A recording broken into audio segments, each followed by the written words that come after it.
Well, guys, Super Rugby 2025, can't wait.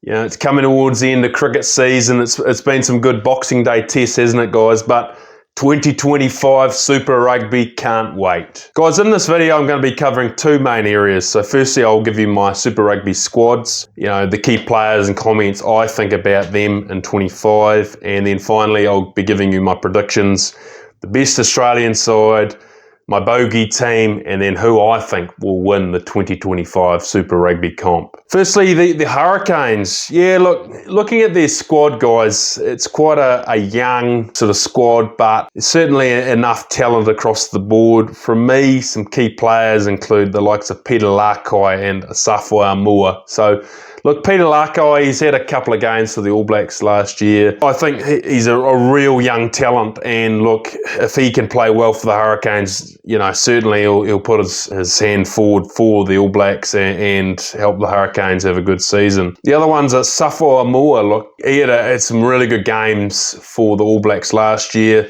A young talent, potentially he can put his best foot forward, and I definitely think if those two play well, they'll drive that Hurricanes side along. The Brumbies, yeah, looking at it again, they're a fairly well-rounded side across the board. A couple of key players from me that I think will be crucial to the Brumbies in 25, Noah Lolesio and Rob Vellatini. So the likes of Noah Lolesio, you saw him play for the Wallabies last year, and particularly his game management, his kicking. I actually thought he had a really good season in 2024. So if he can bring that game management, that rugby smarts to the Brumbies, I think that'll certainly help them in 2025. And Rob Vellatini, he just seems to bring that raw physicality, and particularly with a really high work rate. So again, if he can bring that for the Brumbies, that'll certainly help them in 2025. The Crusaders. Looking across the board, it looks like it's quite a younger sort of squad in a number of areas. A couple of key players for me that I think will help the Crusaders, particularly the likes of Ethan Blackadder. Can he remain uninjured? Certainly he had some good form last year in 2024, but, with a few injuries, he sort of lost. He was in and out a bit, wasn't he? So if he can remain uninjured, bring that physicality, he'll certainly help the Crusaders. James O'Connor, was a phenomenally talented young Wallaby, wasn't he? Back in the years of 2010, 11, 12, phenomenally talented on the wing. Obviously, as he's gotten older, he's moved in a bit. Can he do well guiding that Crusaders side at first five? I'm expecting him to be the starting first five for them. If he can put his hand up for them and guide them well, that'll certainly help the Crusaders this year. The Warratahs, a couple of key players from me that I think will certainly drive them. The first one is that Joseph Suali'i, the big well-paid convert from the NRL.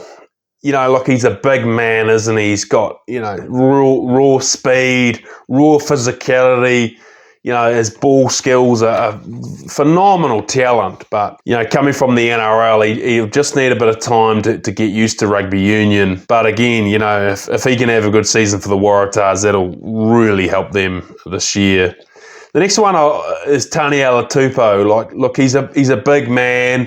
He scrummages well, but I just think in previous years he's had sort of some fitness challenges. So again, it's a really good opportunity for him, and if he can have a good season with the Warratahs, that'll certainly drive that side along. The Chiefs, you just look at the players they have across the board, the Chiefs, and they're going to be another good side like last year, aren't they, guys? For me, a couple of key players there. Damien McKenzie.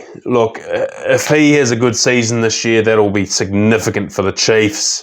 He's there and thereabouts with the All Blacks. He probably was a bit disappointed with some of his game management last year, but this year's his opportunity, get that real good game management, lead that Chiefs side particularly well, kick well, pass well, hit good lines, and certainly the Chiefs will go well if he goes well. The next one from me was Samapeni Finau. Again, another player. He's there and thereabouts for the All Blacks, isn't he, guys? But yeah, if he can have a good season, bring that raw physicality, bring a good work rate, that'll certainly help the Chiefs furthermore there. The Reds, look across the board. They've got a reasonably well-rounded side. A couple of players from me, Harry Wilson.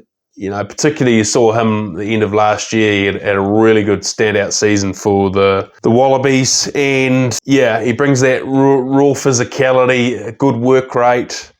And the other one from me is Fraser McWright. Like, I think if he can, bring that work that he does at the breakdown, I think he'll do wonders for the Reds. So they're certainly a well-rounded side, and they're quite capable of making it to the finals of the Reds. Moana Pasifika. Yeah, look, I suppose the big one there is Ardie Savea, guys. Like, Ardie Savea coming into Moana, he'll certainly play well. I'm expecting him he'll have a reasonable impact on the Moana side. He will play his heart out. He'll bring some good form to them. But I just don't think, you look at that Moana side across the board, and I just don't think that squad's still quite there yet. I think they probably need another season or two to be contenders for the Super Rugby finals anyway. So time will tell, but The Fijian Drua, a lot of those players across the board I'm not that familiar with, but you look at some of their players, particularly the likes of Caleb Muntz and Frank Lamani. I think the likes of Caleb Muntz at the first five, I think he'll be absolutely crucial. We all know the Fijian Drua, they're phenomenally talented at attack, aren't they? They attack from anywhere. They're big, powerful, fast men, and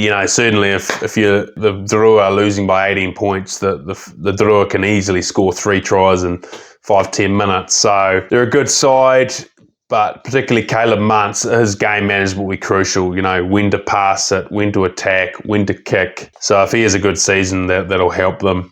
The other one, Frank Lamani at scrum half, particularly his work at the breakdown, good accurate passing will go a long way for the Fijian Drua. The Highlanders, you look at that squad, it's a young, developing sort of squad, so, and you can see that across the board there. A couple of key players from me, I think that'll be crucial for them. Ethan de Groot, Fabian Holland. So, Ethan de Groot, look, he got dropped from the All Blacks for misconduct, but again, can he have a breakout season and really play well for the Highlanders? If he does, that'll certainly help them. And Fabian Holland is a young up-and-coming lock.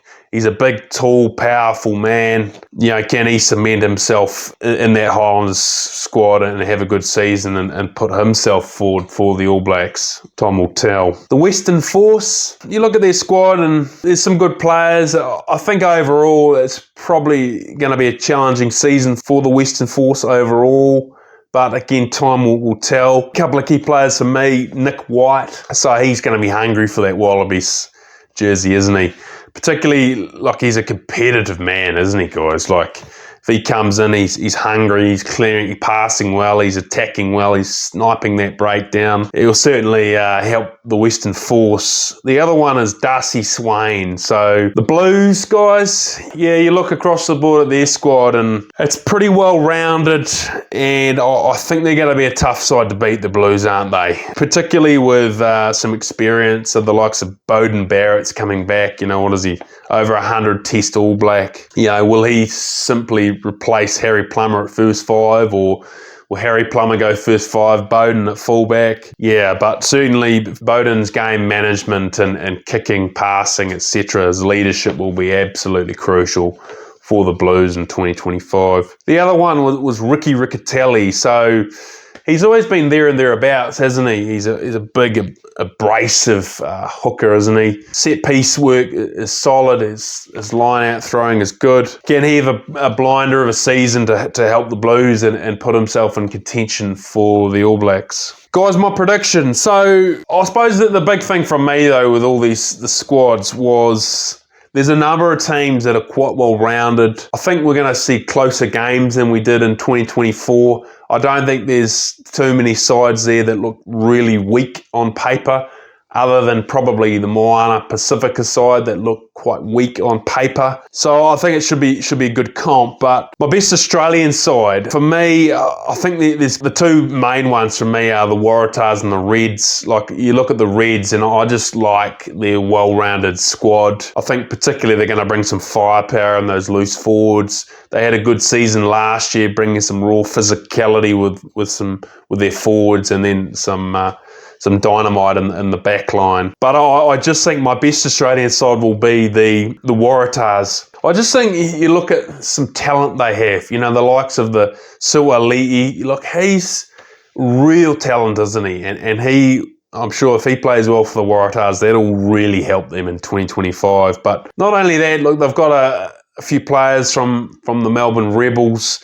Their forward pack look pretty abrasive and physical, so if their forward pack can take it to the other teams and match them physically with the firepower they have in the back line, I think the Warratahs will be a side to contend with it, and definitely they're well capable of winning the whole competition in 2025. Guys, my bogey team, for me, it's the Fijian Drua. On paper, you know, a lot of those names are not that well known around the world, but geez, they're just powerful men, good athletes, eh?